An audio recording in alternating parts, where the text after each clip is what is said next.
자, 이번 시간에는 우리 조세 총론에 대해서 이제 살펴볼 겁니다. 우리 첫 시간에 세금에 대한 종류 살펴볼 때 조세 총론도 두 문제 정도 나온다 그랬죠? 그래서 조세 총론을 갖고 먼저 설명할 건데, 일단은 11월, 12월 달에는요, 기본 입문 과정이기 때문에 우선은 조세 총론 위주로 좀 많이 설명할 겁니다. 왜냐면은 우리가 나중에 강론에 들어가면은 이 기본 이론 시간, 심화 이론 시간에 충분히 설명하기 때문에 우선은 기본 틀을 잡기 위해서 조세 총론을 여러분들이 처음 배울 때 용어 정리한다 이런 개념으로, 일단 아까도 그랬죠, 세법에 입문했을 때 법률에 대한 용어 같은 걸 여러분들이 스스로 또 정리해 놓으셔야 되기 때문에 일단은 조세 총론 위주로 많은 거를 좀 배워두시면은 다음에 강론 들어갈 때 편해요. 그래서 조세 총론을 위주로 좀 많이 설명할 겁니다. 자, 그러면 여러분들이 갖고 있는 이제 거기에 보면은 프린트에 보면은 조세 내용이라고 나와 있는데, 조세 내용과 조세의 분류 중 조세 내용 쪽이 조금 더 시험에 좀 많이 나오기 때문에 조세 내용에 대해서 일단 여러분들이 공부를 해주셔야 되고요. 조세 내용은요, 처음부터 암기한다 하지 마시고요, 보면서 개념을 여러분들이 좀 파악해 주시면 됩니다. 자, 그러면 이제 조세 1절에 보면 조세의 정의 나와 있는데, 이 조세의 정의는 시험에 나온다라고 보다는 첫 시간이기 때문에 조세가 어떻게 현재 우리나라 정의가 되어 있느냐, 이걸 한번 소개하려고 거기에 반영했는데, 자, 조세의 정의를 한번 보도록 하겠습니다. 자, 첫 번째 조세의 기본 정의를 보시면요, 조세란 국가 또는 지방자치단체가 재정 수입을 조달할 목적으로 법률의 규정에 따라 과세요건을 충족한 모든 자에게 직접적 반대급 없이 부과하는 금전급부라고 정의된다라고 정의되어 있습니다. 자, 이게 현재 우리나라 조세의 정의예요. 그러면 그 두 줄을 갖다가 밑에 보시면은 조세의 개념 분석이라 가지고 7가지로 따로 분석해 봤는데, 자, 첫 번째는요, 조세를 부과하는 과세 주체는 국가 또는 지방자치단체이다 이렇게 나와 있습니다. 자, 좀 아까 우리 조세, 부동산 조세라고 해서 현재 국가에서 부과하는 국세와 지방자치단체가 부과하는 지방세가 있다고 했습니다. 그러면 국가가 과세권자면 국세로 가야 되고, 지방자치단체가 과세권자면 지방세라고 합니다. 그럼 현재 조세는요, 이 공법상의 단체인 국가와 지자체 외에는 조세를 부과할 수 없어요. 예를 들어 우리 공공기관이 부과하는 공과금은 조세입니까? 조세가 아닙니까?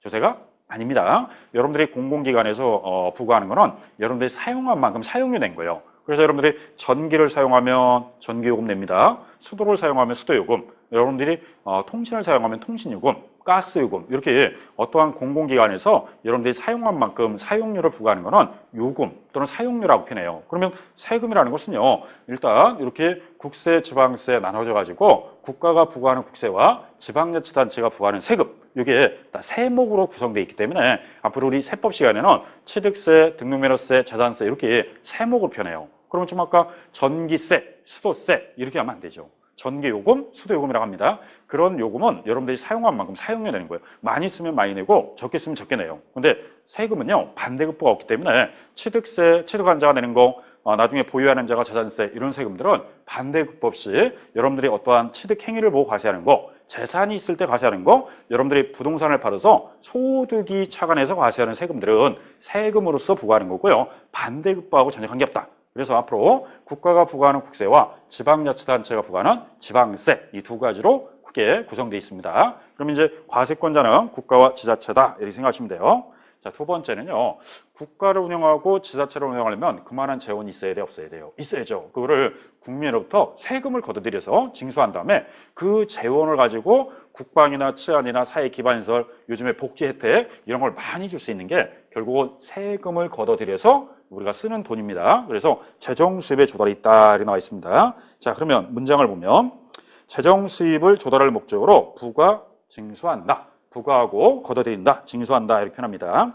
자, 1차적으로 목적은요, 국고적 목적, 즉 재정 수입 조달이 있다 이렇게 나와 있고, 2차적 목적은 사회정책적 또는 경제정책적 목적을 가지고 있다. 이게 부차적인 목적입니다. 이게 재정 수입의 조달할 목적을 갖고 있다 이렇게 생각하시면 돼요. 자, 세 번째, 그 밑에 체크해 보면 우리 용어 중에서 과태료다, 벌금이다, 범칙금이다 이런 말을 많이 쓰는데, 이것도 조세가 아닙니다. 여러분들 어떠한 행위에 대해서 위반 행위를 하면 부과하는 게 범칙금, 과료, 과태료 이렇게 표현하는데, 벌금 이렇게 표현하는데 이 세법에서는 범칙금이다, 과료다, 벌금은 조세가 아니라고 합니다. 왜냐? 이거는 여러분들 어떤 위반 행위에 대해서는 제재하는 목적을 갖고 있다 이렇게 생각하면 돼요. 그래서 우리 형법상 위반을 하면은 벌금 또는 범칙금 이런 게 부과되고요. 그 다음에 행정법을 위반하면은 과태료가 부과된다든지 이렇게 부과됩니다. 이런 것들은 조세가 아니다 이렇게 생각하면 돼요. 우리가 좀 아까 조세는 취득세, 등록면허세, 재산세, 법인세 이렇게 세목으로 구성되어 있다고 그랬습니다. 그래서 과태료, 벌금, 범칙금은 조세가 아니다 이렇게 생각하시면 돼요. 어떠한 행위에 대해서 억제를 하기 위해서 위반 행위를 최대한 억제하기 위해서 금전적으로 여러분들한테 불이익을 주면은 금전으로 내가 불이익을 받으면 위반을 하려고 그래, 안 하려고 그래? 안 하려고 하죠. 그런 위반에 대한 억제 형태를 하기 위해서 만든 게 범칙금, 벌금, 과태료입니다. 그래서 세법 시간에는 벌금이다, 범칙금이다, 과태료 이런 말 안 쓸 거예요. 사실 여러분들이 어느 시간에 이런 거 많이 들어보냐면 공법 시간에 공시법, 중개사법 여기에 보면 벌금, 과태료 이런 말을 많이 들어볼 겁니다. 세법은 그런 말을 전혀 안 쓴다고 그랬어요. 왜? 조세가 아니기 때문에 그렇습니다. 자, 그래서 이것도 하나의 용어 정리다 이렇게 생각하면 돼요. 자, 세 번째 표현은요. 조세는 법률에 규정된 과세 요건을 충족한 모든 자에게 부과된다. 한마디로 조세 법률주의다 이렇게 표현합니다. 그래서 여러분들이 배우는 세법도 법률이에요. 법률이기 때문에 국회에서 법률로 통과돼야지만 시행이 되고 그걸 가지고 우리가 법률에 따라서 부과하고 징수할 수 있습니다. 그러면 조세 법률주의이기 때문에 국회에서 개정이 돼요. 세법이. 그러면 그 개정된 세법을 반영하는데 이 부동산 세법이요. 1년 내내 바뀔 수도 있지만 특히 12월 말 되면 좀 많이 바뀌어요. 그러면 12월 달에 바뀐 거를 우리 기본세에 반영해서 실제 책이 나오면은 1월 한 중순 정도 지나면은 개정된 세법에서 책이 따로 나올 겁니다. 그래서 왜 말씀드리냐면은 11월, 12월 달에는 주로 프린트 해가지고 입문 과정을 하지만 1월부터는 우리 기본 과정을 했을 때 기본서가 나와야지만 그 기본서에 맞춰서 새로운 법률로 반영해서 그걸 갖고 공부할 거예요. 그래서 혹시 다른 책, 예를 들어 학계론이다, 민법이다 이 책이 12월 달에 나올 수 있는데 세법은 조금 늦어진다 이렇게 생각하셔야 돼요. 왜냐면 12월 29일 날 30날 법이 통과되면 그걸 가지고 이제 우리 책에 반영해서 실제 인쇄에서 나오면은 조금 늦어질 수밖에 없어요. 아무리 빨리 나와도 1월 중순 정도뿐이 나올 수가 없어요. 왜냐면 워낙 12월 말에 법이 통과되기 때문에 그렇습니다. 만약에 세법이라는 법이 12월 초에 만약에 개정됐다 그러면 12월 말까지 출간이 되겠는데 항상 보면 12월 29일 30날 이때 늦으면 31일 날 이렇게 법이 통과되다 보니까 그걸 반영한 책이 좀 늦게 나오기 때문에 혹시 여러분들이 세법 책은 왜 이렇게 안 나옵니까? 이렇게 하지 마시고요. 지금 미리 말씀드렸지만 법률이 개정된 거를 반영해야 되기 때문에 1월 중순 이후 1월 15일 이후에 여러분들 앞으로 책이 갈 겁니다. 그렇기 때문에 조금 참고 기다리십시오. 그래야지만 여러분들이 개정된 법으로 새 책이 나왔을 때 기존 법으로 하면 안 되죠. 바뀐 걸로 여러분들이 배워야지만 나중에 공부할 때 혼선이 안 생겨요. 그래서 최대한 개정된 법을 정리해서 반영하려면 한 1월 15일 이후에 정도에 나온다. 이렇게 생각하십시오. 자, 그래서 조세는 무슨 주의이기 때문에? 법률주의이기 때문에 법에 바뀐 대로 반영한다. 이렇게 생각하면 돼요. 자, 그 다음에 네 번째. 그러면 법률에는 네 가지 요건을 반드시 갖춰야 되는데 일명 4대 요건이라고 합니다. 첫 번째는 과세 대상이 있어야 되고요. 납세 의무자가 있고 과세 표준, 세율. 요 네 가지를 과세 요건이라고 해서 이 네 가지가 법에 명시가 돼야지만 세금을 부과할 수 있다. 그래서 일종의 조세 법률주의 중 4대 요건을 반드시 갖춰야 된다 이런 뜻이에요. 만약에 네 가지 요건 중 하나라도 빠져 있으면 법으로서 실행할 수가 없어요. 그래서 반드시 갖춰야 될 요건, 이 4대 요건이라고 합니다. 그래서 이 과세 요건이 규정된 경우에만 조세를 뭐 할 수 있다? 부과할 수 있다. 이렇게 정의하고 있습니다. 자, 다섯 번째는 조세 납부 의무는 모든 국민이라고 그래요. 그래서 국민에는 자연인, 개인뿐만 아니라 법인, 단체 다 납세 의무가 있기 때문에 모든 국민은 조세에 대한 납세 의무가 있다. 이렇게 표현합니다. 참고로요. 우리 공공기관도 세금 낼까요? 안 낼까요? 세금 냅니다. 한국전력공사, 수자원공사, 한국토지주택공사 다 세금을 내게 돼 있어요. 왜냐하면 공공기관도 기관이라도 국가나 지자체가 아니기 때문에 공공기관도 세금에는 자유로울 수가 없어요. 다 세금을 내야 됩니다. 그래서 우리 세금은 개인만 내는 게 아니라 법인도 내고요. 무슨 단체도 내고 공공기관도 다 세금을 내게 돼 있습니다. 자, 그 다음에 여섯 번째는 조세 납부에 대한 반대급부가 없다. 개별적 보상이 없어요. 그래서 누구나 세금 내는 걸 싫어합니다. 왜 싫어하냐? 반대급부가 없기 때문에. 부자든 가난한 자든 세금을 내가지고 기분 좋아하는 사람 없어요. 아마 여러분들이 세금 낼 때 얼굴 인상을 보면 항상 웃는 얼굴이 아니라 세금을 낼 때는 약간 좀 찌푸려져 있습니다. 왜냐? 반대급부가 없기 때문에. 그래서 세금 내면서 은행 가서 기분 좋게 내고 오는 사람은 없습니다. 항상 내야 되니까 내는데 기분 좋아서 내는 건 아니고 이 반대급부 없이 그냥 내기 때문에 우리가 세금 내는 걸 싫어합니다. 누구나 다 세금을 가능한 안 내려고 하죠. 그래서 조세는 반대급부가 없다 이렇게 표현합니다. 자, 7번째는 조세는 뭘로 납부하는 게 원칙이냐? 금전 납부가 원칙이다. 여러분들 대부분 세금을 금전으로 냈을 거예요. 그래서 금전 납부가 원칙인데 일부 세목에 대해서는 물납이 허용되는 것도 있다 이렇게 나와 있습니다. 그 교재에 보면은 물납이 허용되는 세목 중에 국세는 종합부동산세, 그 다음에 양도세, 상호세, 증여세 이런 세목들은요 물납도 일부 허용돼요. 그러니까 조세라고 다 물납되는 건 아니고 법에 정한 세목 중 물납이 되는 게 있고 안 되는 게 있어요.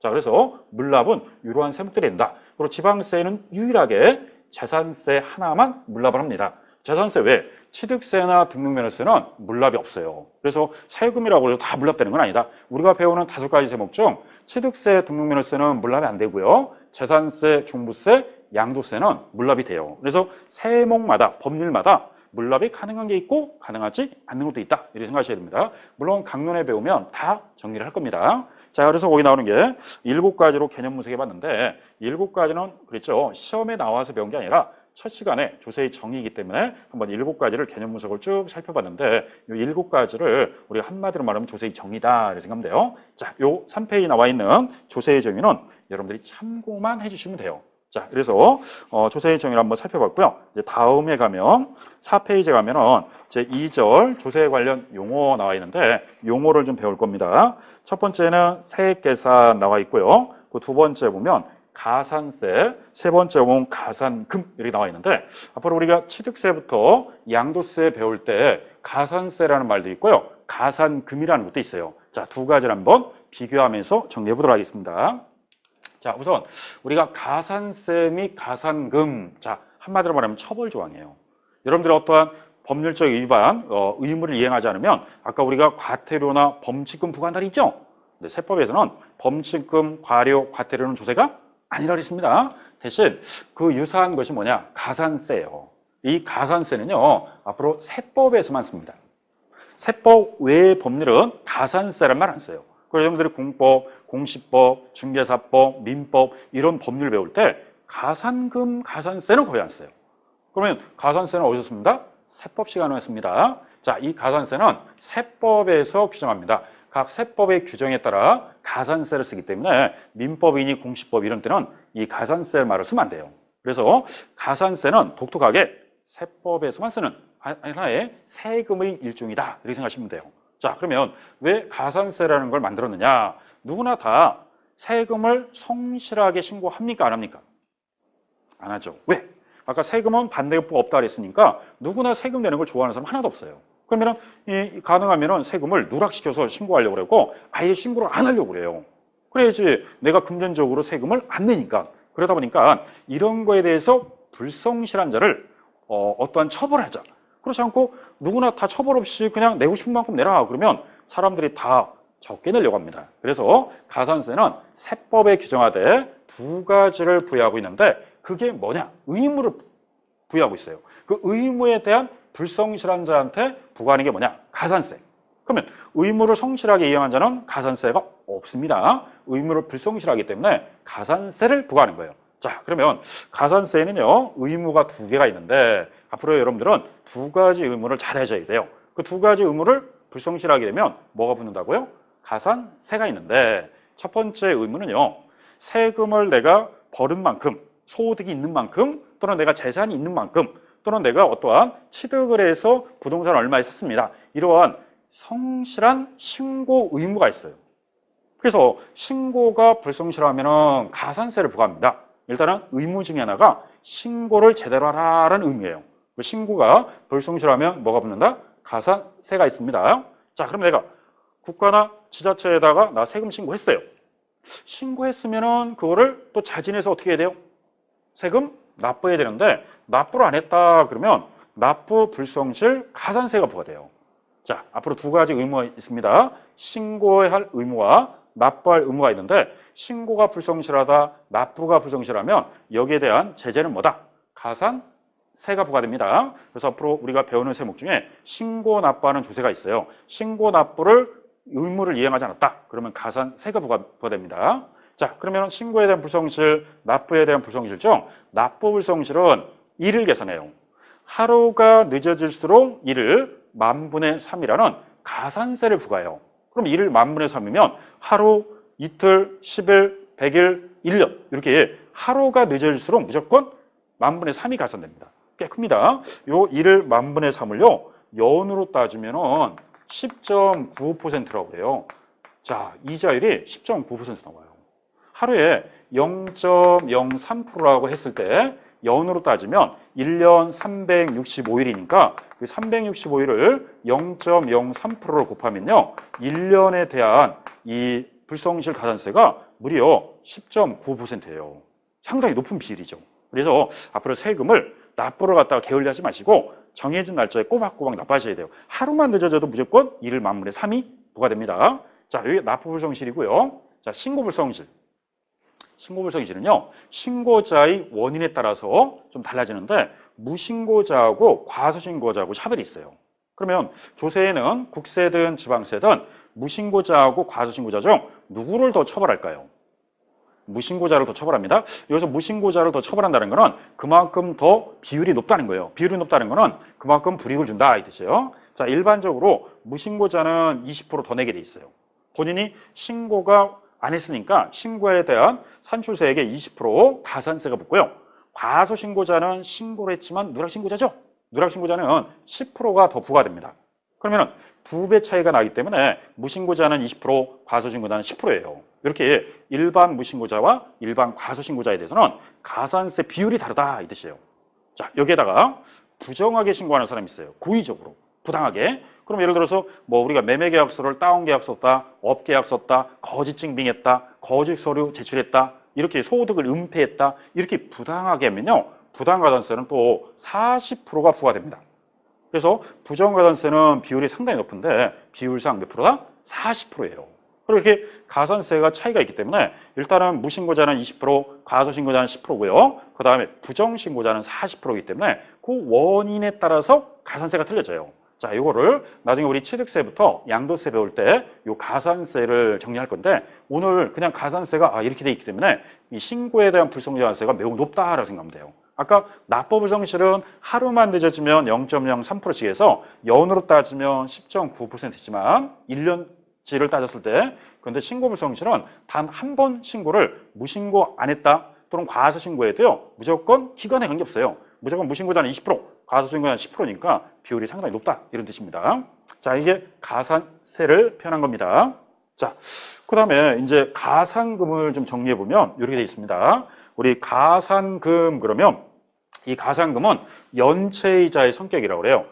연체이자의 성격이기 때문에 꼭 세법에서만 가산금이 나오는 게 아니라 여러분들이 납부하는 모든 공과금에도 지연되면은 연체이자 성격으로서 가산금부터요. 아마 여러분들 경험이 있을 거예요. 전기요금, 수도요금, 가스요금, 아니면은 통신요금, 하다못해 아파트 관리비 이런 것들을 제 날짜 안 내서 다음에 내면 좀 더 붙이죠. 그게 가산금인데 앞으로 집으로 고지되는 고지서에는 전기요금이든 세금이든 통신요금이든 앞으로 집으로 오는 고지서에는 지정된 날짜가 있는데 정해진 날짜에 납부하지 않고 정해진 날짜를 어기게 되면은 그때 부과되는 게 뭐다? 가산금입니다. 요 가산금은요 세법에서만 나오는 게 아니라 공과금이라든지 관리비라든지 아니면 무슨 여러 군데에서 가산금 제도가 있다라고 생각하면 돼요. 이 가산금은 꼭 세법에서만 있는 건 아니다. 좀 아까 가산세는 세법에서만 규정하지만 가산금은 여러분들한테 고지하는 모든 고지서에는 정해진 날짜가 있는데 그걸 어기게 되면 가산금 제도가 있다고 생각하시면 돼요. 자, 가산금에는요 일단 국세는 국세징수법, 지방세는 지방세기준법에 정해져 있는데 자, 국세징수법이나 지방세기준법에 보면 고지서를 발송했는데 납부기한 내에 납부하지 않았다. 이때 부과되는 게 뭐다? 가산금입니다. 일단 앞으로 여러분들이 매달 뭔가 집으로 고지서 오는 거를 정해진 날짜에 납부 안 했다. 그러면 납부기한을 어겼기 때문에 가산금 제도가 있다. 자, 가산금은 국세, 지방세가 똑같은데 가산금 그러면 3%라고 해요. 3%. 자, 일단은 지연되면은 3%가 가산금 씁니다. 또한 1개월 지날 때마다 또 계속 지연되면 이번엔 중가산금이 또 붙어요. 중과상금은 매월 1.2%, 60개월 한도, 60개월이면은 5년 동안 붙을 수 있다 이 뜻이에요. 다만 중과상금은요, 국세는 100만 원 이상부터고요, 지방세는 30만 원 이상부터 중과상금이 붙게 되어 있습니다. 자, 그래서 국세, 지방세에 따라서 중과상금은 무조건